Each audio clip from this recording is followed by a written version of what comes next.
He takes it on a spin and he starts noticing smoke coming from the engine bay. And thinking maybe it's like some spilled oil, maybe. The entire car gets engulfed in flames. It is completely torched down to a crisp. Ultimately, the arson investigators came out and looked at it, and they said that there was a leak in the fuel line that caused this to happen across the engine. The following program features a bunch of doofuses talking about the automotive aftermarket. The stuff we, or our guests may say, do not necessarily reflect the beliefs of our peers, our sponsors, or any other associations we may have. There may be some spicy language in this show, so if you get your feelings hurt easily, you should probably just move along. So without further ado, it's time for Confessions of a Shop Owner, with your host, Mike Allen.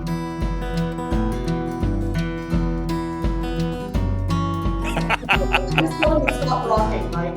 Okay. Super. Well, hey, everybody. Good morning, good afternoon, good evening. Thanks for joining us for another episode. I'm excited today to be recording with somebody that a lot of you already know, Sunil from Tekmetric, founder, CEO, chief thinker. I don't know what titles you want to have, but Sunil, thanks for coming on, man. I really appreciate it. Mike, it's a pleasure for joining you again. Thank you for having me again. Absolutely. So we are recording this on the week of ASTA Expo, just before the Expo starts. So this is the last thing that I'm doing before my whole week is Expo focused. And we're going to release it immediately after the Expo. And you guys are releasing a new product at the Expo. So that's kind of what we're here to talk about today. And Sunil, I'd love for you just to kind of give me the rundown of Tekmetric marketing. Tell me all about it. So many of you guys know that we acquired a company called Shop Genie late last year, around October. And the intent of us building Tekmetric marketing solution was always to provide a stepping stone for the very company that we acquired into Tekmetric. While Tekmetric marketing solution is a new marketing product, it is not what Shop Genie is, right? I want to be very clear about that. We acquired Shop Genie as a competitive takeout. They had some phenomenal metrics in the company with rooftop growth. And we just wanted to be able to acquire that user base and continue selling into that user base until we were ready to build our own marketing product. So over the course of this last year, we have built our own marketing solution within Tekmetric. And it is a unified marketing solution within Tekmetric. And one of the big drivers for me was, if you look at all of the marketing products out there, many of them require you to practically get a marketing degree to run the product. And for me, it was always using one of our core principles, and leadership principles is basically using first principles. And when you think about marketing, ultimately, like, what is the need of a marketing product within a repair shop? And ultimately, like, the core should be bringing new customers or existing customers back into the repair shop.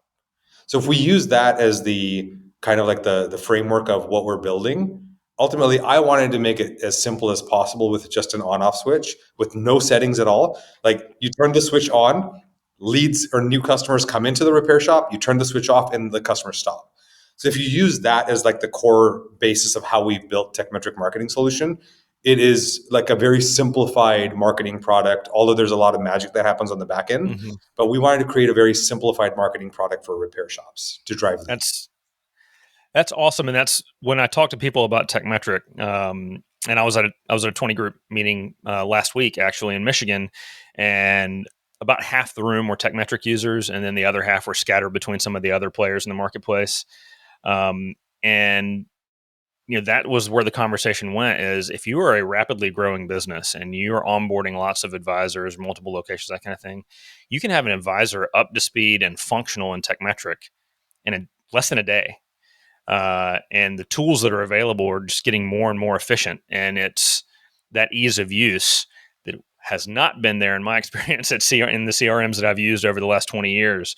And it was that way with the SMSs that I used as well. But the idea that your CRM integrates perfectly with your SMS and that it's super easy to use and it does not require a degree in marketing to be able to execute on it is pretty appealing.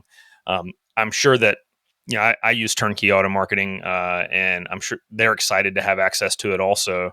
But for those smaller Tekmetric users out there that maybe don't have a third-party marketing manager or a onboard marketing team.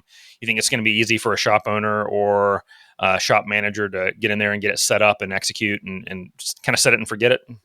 Yeah, I mean, that's the whole goal of the way we've created some of our campaign management and automations. It is a process guided workflow that we've implemented in the system that allows shop owners and service writers to basically, figure out what they want to get out of the marketing solution. Like, let's just look at an automation, for instance. If you want an automatic reminder set to a customer 48 hours after the customer leaves, you set that automation, and that reminder is going to tell them to basically perform a Google review, and the link will automatically be sent. Look, here's the deal. I like to think that I'm pretty good at running an auto repair shop. It's what I've done for 20 plus years, but I'm not good at managing a marketing budget and all the different facets of a truly well-rounded marketing plan.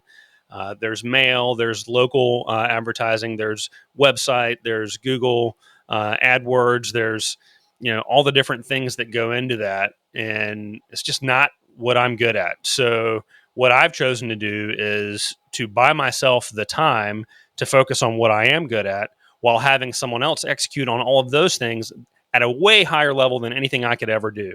That's what turnkey auto marketing does for me. So if you feel like you could use some of that same magic, I'm going to recommend that you go to turnkeyautomarketing.com, get a free consultation, tell them that I sent you, tell them that Confessions of a Shop Owner sent you. You won't be disappointed.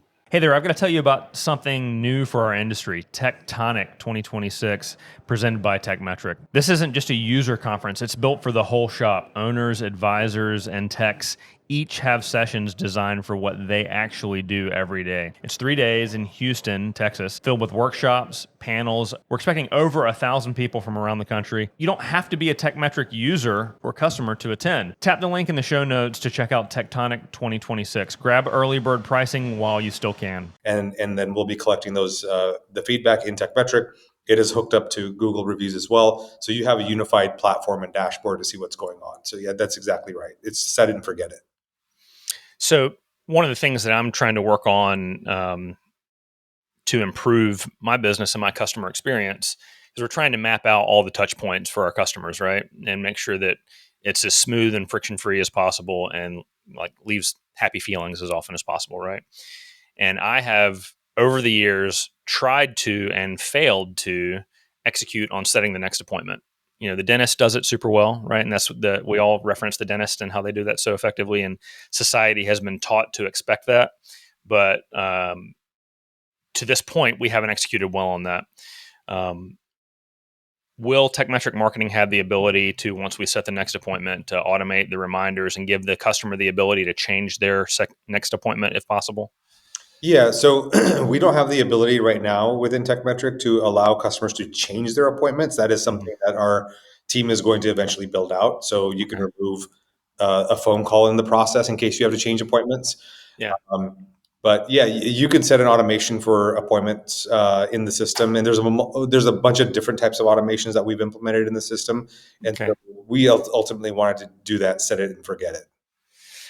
I would, yeah. The idea that if Miss Jones has her annual state inspection, safety inspection, that it automatically sets a reminder for 11 months out to remind her that she's due for it again and sends her a booking link where she can set her appointment.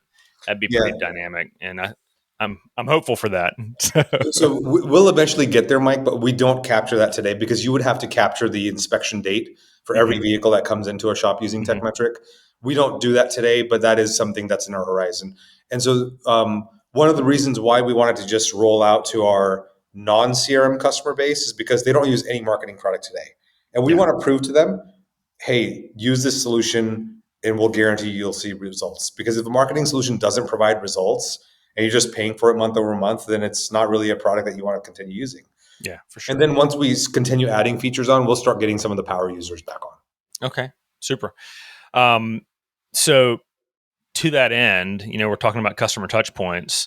I assume this is going to be managing text and email. Is there going to be any direct mail portion of this program eventually or currently? Eventually there will be, Mike, but today as it sits, it's going to be text and email. Okay. Yep. All right. Super. Can you tell me a little bit about the flexibility and that's built into it with reminders or deferred work or reminders or trying to reopen lost sales, that kind of thing? Yeah, so we have automations built into the product. So if there is deferred work or declined work, as we call it in the system, Hmm. you actually have the ability to remarket to that customer based on that declined work that we have in the system. And you can set a time frame whether you want it to come in, 30 days or 60 days out. Set a reminder to the customer. So yes, those are all opportunities to get customers to book appointments back into your repair shop. Awesome. Um, Now, I know that there are some limiting factors on text communication as the laws around text communication continues to evolve. I'm sure that you guys have done your due diligence and opt out settings and all that kind of thing are going to be built in. So, the shops out there that are utilizing this product aren't going to be exposed to any, undue concerns, right? Yeah, so FCC has really cracked down on text-based communications because um, there's been a lot of companies that are just taking a texting number, blasting thousands of text messages out to customers, and trying to get them to do things. And there's no liability anywhere. And so the FCC has mandated a couple of things. There's something known as 10 DLC compliance, which is natively built into Tekmetric. And what that is basically is the FCC wants to know if you are sending text messages out to customers, the FCC wants to be able to identify who owns that texting number and the LLC that's responsible behind it, meaning the corporate documents or the C Corp, whatever it is, Mhm. basically the corporate structure or the company behind that texting number. And they will crack down on it if they find that we are enabling shop owners to do mass texting without following the compliance and the rules of the FCC. They are going to crack down on it. So we have implemented a bunch of strategies in Tekmetric. For instance, opt out. That is if a customer opts out, they should be removed from any kind of marketing list. And there's a switch in Tekmetric that turns off for So marketing. I am a happy Shop Genie user right now, but I am excited about switching over to Tekmetric marketing when appropriate. So we've got the built-in two-way texting with customers in Tekmetric, and then we've got two-way texting with customers in Shop Genie. I'm assuming with Tekmetric marketing, it will be the same number sending and receiving the marketing text and your two-way communications while their car's in the shop. Is that right? That is right, Mike. But let me expand on that a little bit more Okay. because as marketing continues to evolve, you're overlapping another area, which I'm happy to talk about. Actually, one of the things that we are working on actively, which is VoIP, voice over IP or phone systems Mhm. within Tekmetric, right? Hey, everybody. I wanted to take a minute to tell you about the coaching organization I've been involved with for, gosh, over 20 years now. Elite. Elite Worldwide, they don't give you a one size fits all solution. They tailor the coaching specifically to you and your shop. They pair you with an experienced coach who is either a current or a former shop owner, and they turn strategies into actual action and accountability and results. Whether it's improving your service advisor's sales, growing your shop, growing to multiple locations, they really have you covered. They've got training for all of those things. Clients of Elite really see results: higher profits, stronger teams, a better work life balance. If you're ready to take the next step, visit eliteworldwide.com to schedule your discovery session. That's eliteworldwide.com to start working on your business rather than in it. Tell them that you heard about them on Confessions of a Shop Owner so that I get a pat on the back or maybe a box of chocolates or something. That would be awesome. Thanks. And it's kind of like a VoIP and marketing are very intertwined, especially when you're trying to check dollars being spent in marketing and what is your ROI. So we are going to be rolling out what we call vanity phone numbers.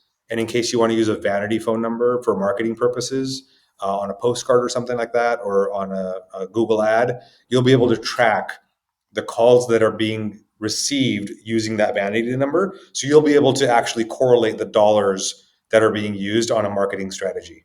So that's one area that we're going to be implementing VoIP or voice over IP. But like you said, unified inbox is something that we're very big on. And so we want to have a unified inbox for the texting number and the voice over IP phone number a repair shop uses. So a vehicle owner is only having to deal with one phone number, and that phone number can be used for texting as well as voice communications.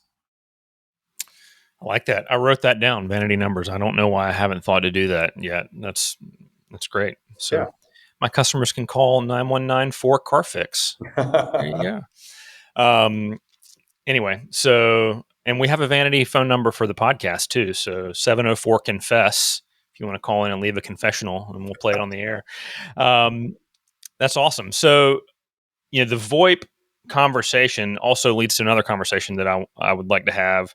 And that is something that we're researching actively, and that is AI tools to help monitor, grade, and coach inbound and outbound calls for your service advisors. I got to imagine that you're looking deeply into that type of technology. I'd love to hear what you have to say about it. Yeah, we are very deeply actually looking into that. We eventually want to create a scorecard for every call that's placed within Tekmetric's VoIP solution. So what happens is you as the shop owner, Mike, are going to have certain criteria. For instance, you may want to make sure that all of your service writers greet the customer by their first or last name, right? That could be like one of the scores that you're measuring on. You may want to end the call saying thank you for calling. There's a bunch of criteria you could actually set in place. And what we're going to do is basically take the call recording, analyze the voice, convert it to text, check sentiment before it's even converted into text, and then marry the requirements that you have on a conversation to what actually happened on the conversation, and then score the customer. Or I'm sorry, score the service writer. And then it's a coaching opportunity for you, Mike. So you can sit down and you can actually have a full view of the entire conversation. Who spoke most? Who spoke least? Did the service writer, give a time for the customer to talk? And then you're going to get a scorecard. And then ultimately, you're going to use this scorecard with your service writer and say, like, this is an opportunity to improve call quality with customers, and like, what could you have done differently? So one of the things that I get super nerded out about with that type of technology, I'm so excited that you guys are digging into that, is the ability to say across my company, I can dig into the analytics and say this service advisor is the best service advisor in the company at selling timing chain jobs or whatever it might be, or this is the best tire salesman I have in the company, and we can then direct that individual to help their coworkers continue their development. The ability to get alerts to my managers or even to me when we have a really poor customer sentiment, so that we can get ahead of that and get on top of it before it's a total dumpster fire. Right? I have a little dumpster fire model back here. I see that. I think that is an incredible evolution and tool that will help us be even better at helping our customers and creating an incredible customer experience.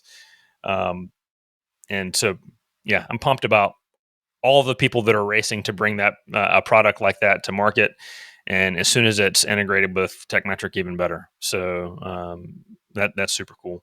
Are you looking at, and this might be talking out of turn, but are you looking at just acquiring some other technologies, or are you trying to build it natively inside? No, we will be building it natively inside. We're not looking to Okay. acquire any kind of AI companies or anything like along those lines. I got We you. have ramped up engineering efforts to start focusing on this effort. Okay. Total tangential conversation, total shift in focus. We last spoke at Vision. You and PJ sat down with me, and we had a fun conversation. Do you know if PJ is going to be at the expo this year? I don't think he's going to be at the expo this year. I've got my Miata. I was going to ride around with him and record in the Miata with him. I'm going to have it parked right up front in the hotel, but Yeah. I've already bribed the valet guy. This is a total junker car. It's going to be right there with the Ferraris by the valet desk. It's going to be perfect. Yeah, he's a pretty tall guy. I don't know if he's going to fit in the Miata properly, but you may have to cut a hole in the roof. Anyway, I think he's upgraded. He had a track Miata for years. He's upgraded to a new Porsche now, I think. So I I've seen believe on he his has. social media. It's a beautiful car, man. Anyway, sorry for that tangent. Now we spoke at Vision. We're having this conversation right now about Expo. I know that we've got Apex and SEMA coming up. I believe you'll have a presence at both shows, Apex and SEMA. But the big show, the big presence is going to be at SEMA. Is that right? That is right, Mike. When we started the whole SEMA Apex circuit, we started at Apex first, actually. Mm-hmm. And when we first launched, we got decent traction. But then when we actually tried SEMA, we're like, whoa, this is a lot. This is very different. And so we have focused most of our efforts at the SEMA show. We tend to do quite a bit better at SEMA. Why do you think that is? Because it, well, So Apex is more along the lines for like, imagine a parts vendor or distributor wanting to find a manufacturer to buy suspension components for. That's where you're going to find those guys at Apex. SEMA is more the shops that are looking for new technology or new pieces of technology. You're going to find all those guys at SEMA. awesome, awesome. Um, and are you guys? Well, then you got Tektonic coming up next year too, right? You. So that is shaking things up a little bit. I'm interested to learn about that. What was the impetus behind that, and what are you trying to create? We are trying to create a movement in the industry. And I want to be clear, Tektonic is not a Tekmetric conference. It is an industry conference. So we are wanting shop owners that don't use our product at all to come to this event because we want to provide a little bit of something for everyone. A lot of conferences focus on a particular role at the shop. For instance, whether it could be a technician heavy conference or a service writer heavy conference or owner conference. We want to kind of combine all of those things and make a conference for everyone. And we've got some amazing key speakers that we're lining up for the event that we're going to be releasing here very soon. But we just want to have an industry conference and create that flywheel effect in the industry to help the adoption of Tekmetric overall, essentially is what it is, but also just be a voice in the industry to help shop owners. And so that's going to be next April, right, in Houston? That is correct. Okay. So, you know what? Let me just go to my login page real quick on Tekmetric. April 9 through 11. That is correct. So, I don't think that's conflicting with anything else going on. So you're all going to be there, right? We Listeners, will all be here. viewers? It is the biggest conference that actually it is our first industry conference that we've ever done as a company, and so we're going all out. We've got a lot of exciting things that are, and we're trickling out some marketing efforts on what's going to be at the conference. All the key speakers that are coming out, we're going to be releasing here soon. But yeah, I think there's going to be a little bit of something for everyone, and we want it to be a fun conference. Do you have a target for how large you want it to be as far as like attendees, that kind of thing, or do you not really want to share that? No, we're trying to get about 1,000 Okay. people over to the conference for that first year, and That's we're awesome. expecting it to grow over time. That's awesome. I looked at some of the sponsorship opportunities that were there, and I can already tell you're going to have some super cool stuff there. I mean, I think there was a IV bar sponsorship opportunity. There is. So it's genius. It's like, why haven't I Yes. thought about it? So, you get the IV bar and the oxygen bar, you'll be set up and ready to go again. You know Yeah, how those that's right. conferences get in the evening. Actually, I have made a commitment that I will not be consuming any alcohol at the expo this year because it's going to be so busy and there's so much to do. And it's so out of character for me. I don't know. I've built this character where everybody expects me to be hanging out at the bar, and I can hang out at the bar with a soda and lime, right? So Yeah, that's true. there you go. So, maybe I won't need an IV bar, but I still think it's a super cool idea. Super. Well, what else is going on, man? What else do you think that we should know about Tekmetric marketing and about what Tekmetric's got coming on the horizon? Well, let's touch upon something that you had mentioned earlier, like the AI based repair order writing and whatnot. Basically using AI within an application. What we have found, Mike, is that there are a lot of applications that try to use AI, but they're almost hacked together approaches. They're trying to do something small, and essentially, it's what we call a wrapper in our space. So you're putting like an AI wrapper on something, and like the question that we got to ask is like, are we really solving real world problems with AI? And a lot of companies fail to do that. So let's look at let's try to get an understanding of like what we're trying to do. Writing a repair order is very, very complex. And the reason why it's complex is because the parts and labor vary so much from vehicle to vehicle. It's not just a cookie cutter job, right? Like, even if you look at an oil change, it is not the same exact thing on every vehicle across the board. Mm-hmm. And so, how do you leverage AI to help you build these repair orders? So, it is a very large, big data problem.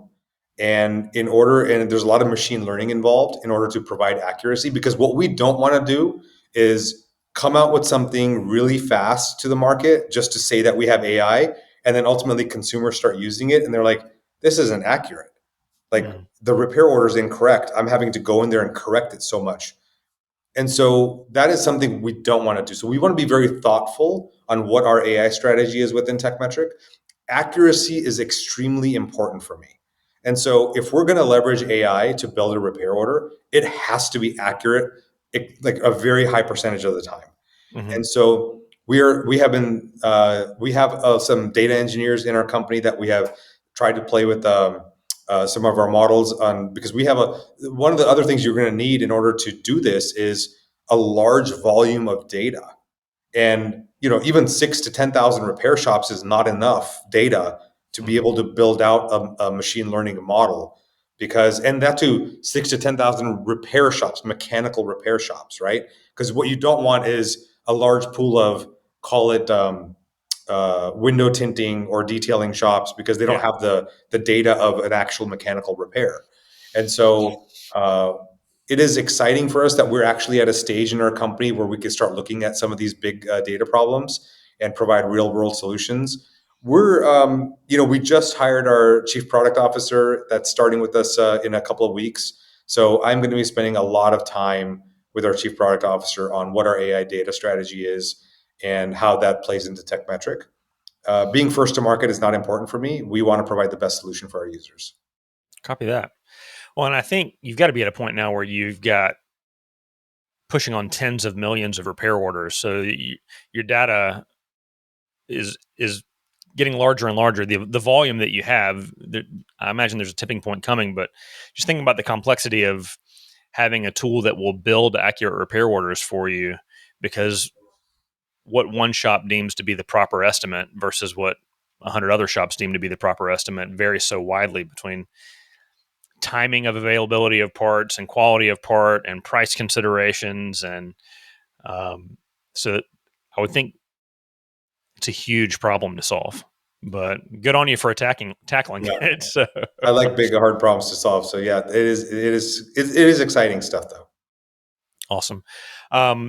I'm looking at kind of the overview of Tekmetric marketing that you guys provided for me to look at, and some of the things that it's talking about. We've already talked about centralizing communication and kind of one inbox.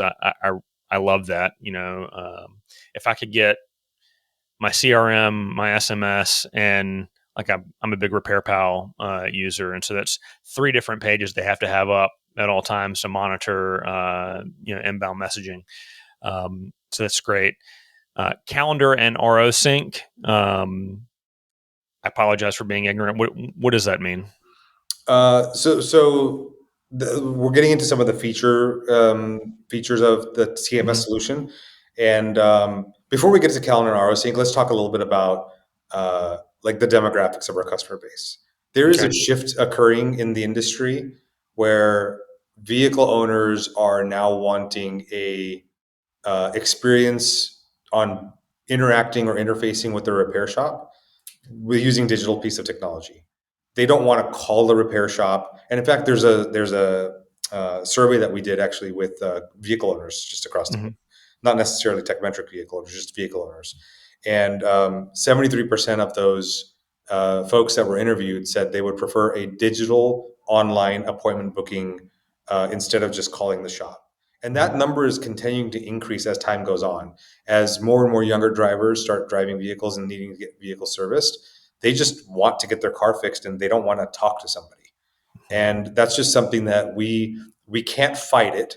We have to adopt and adapt to it. So so that's something that our TMS solution does, is it actually allows you to book appointments on the app itself. Now, going back to your initial point of appointment RO syncing, whenever we have this today in Tekmetric, whenever a vehicle comes in for service, we automatically create a time slot for it, Hmm. so you have better visibility into your calendar of all the cars Okay. you're working on. All right. That makes more sense. I just didn't understand that what you meant there, but that makes perfect sense. So, um, you know, I talk about frequently about the new generation of drivers and just the evolution of how humans communicate, right? Mm-hmm. And there's a push away from face-to-face communication and picking up the phone, right? They want it to be text. And I think I'm tilting against windmills, fighting an unwinnable battle for that, because I feel like the quality of the relationship that is built is so much better.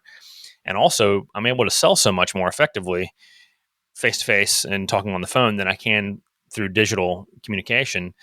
Um, but if I'm trying to grow to a real enterprise size and have a really large organization, I don't think that that's, like I said, I'm fighting an unwinnable battle. So how do we maintain relationship based business as much as possible while giving the customer what they need? Because ultimately, you need to give the customer what they need, and if they don't want to talk to me, okay.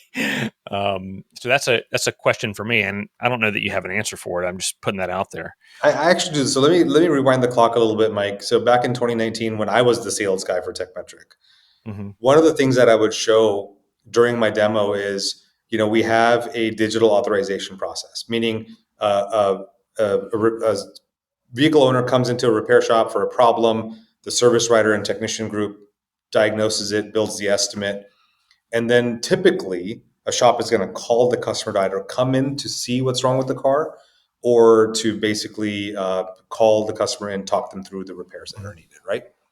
And what I was trying to sell them is like, don't do that anymore. Just send them all of the facts with the pictures, the videos on our DVI, and we have educational material on there too, including animations, and just send it to the customer and let them authorize it. And I got a lot of pushback.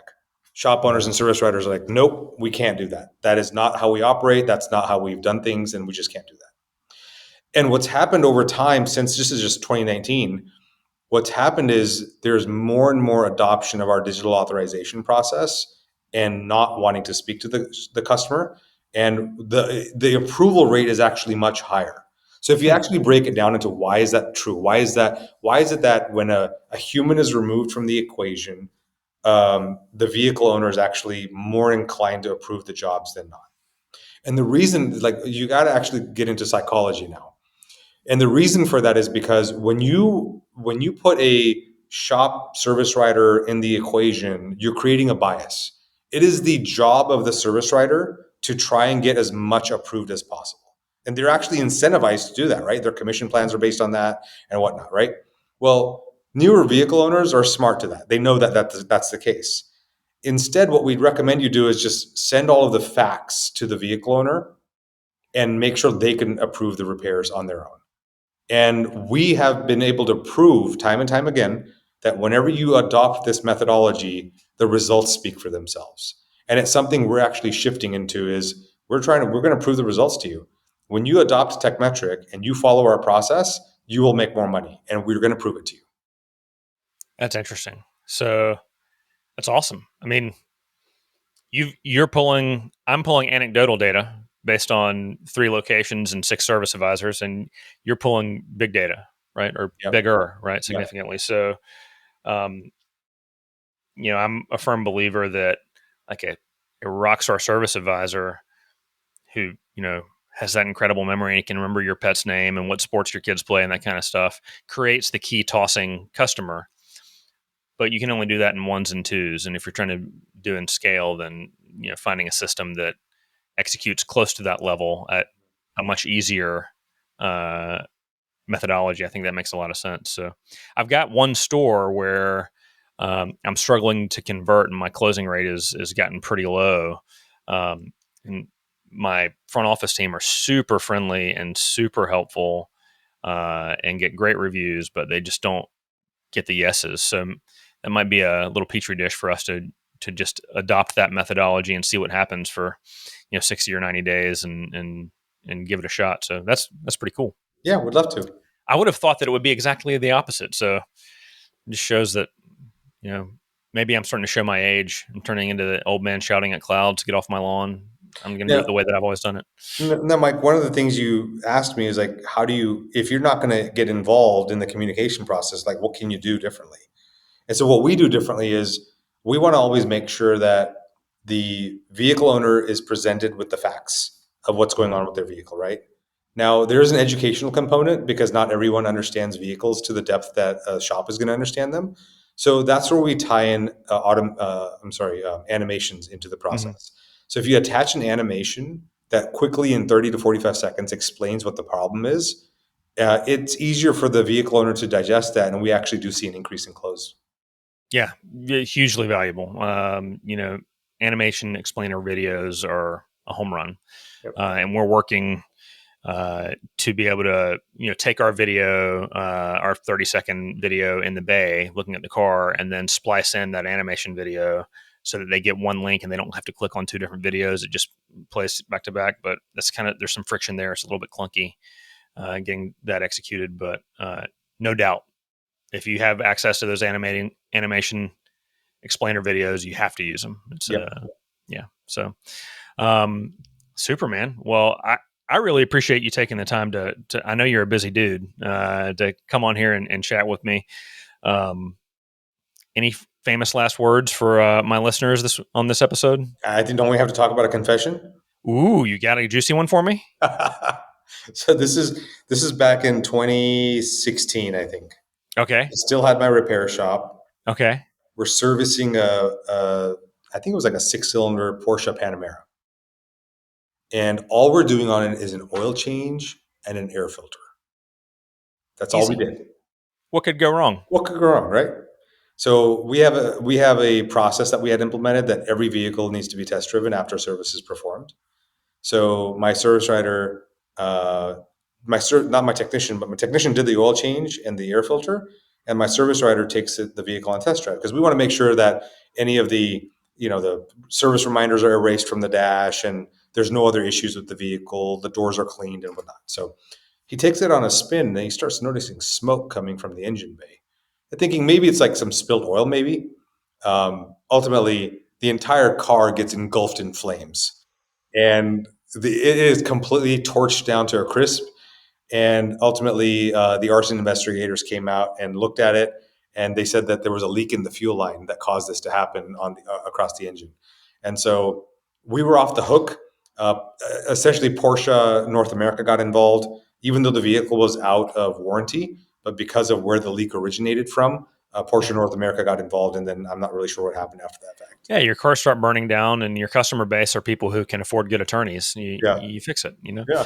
So, God, what a nightmare! That call to that customer. That Did you was make not the call? easy. I'm the one Did who you made make the the call? call. Yep. I've had a couple of those calls where it's like, "Hey, Mr. Jones, so yeah, it's going to be okay." Hey, it's me, Mike's kid. Want to tell us your wild shop stories? Or maybe you just think my dad's totally wrong. Call us at 704 Confess and leave a message. You can tell us we're awesome, or you can tell us we're idiots. We're cool either way. That's 704 Confess. Just don't make it too weird. We had a couple months ago, we had a client came in for an oil service, and we identified a rear main seal leak, and they approved it, and we got them in a loaner car, and off the road, down the road they go, and the transmission fell off the transmission jack when he was putting it back in and cracked the housing. So we got to buy a new transmission for that client, and that delayed us by a week. So the client, is at that point being pretty understanding.